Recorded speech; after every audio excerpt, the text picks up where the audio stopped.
বিচিটা যদি সুন্দর হয় তো গাছটাও সুন্দর হয়, আর গাছ যদি সুন্দর হয় সেই গাছের ফলটাও কিন্তু ভালো হয়। কেন বললাম বলেন তো? আগে বলি কি রান্না করতেছি।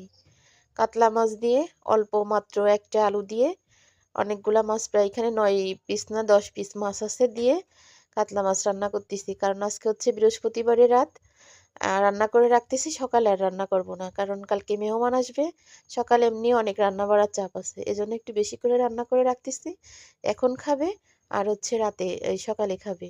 আর হচ্ছে করল্লা দিয়ে চিংড়ি মাছ ভাজি করতেছি, পেঁয়াজ কুচি দিয়ে আর করল্লা দিয়ে, চিংড়ি মাছ দিয়ে, আলু দেইনি। ওই ভাজিটা কিন্তু অনেক মজা। আর হচ্ছে জলপাই দিয়ে একটু আচার বানাচ্ছি, অল্প একটু।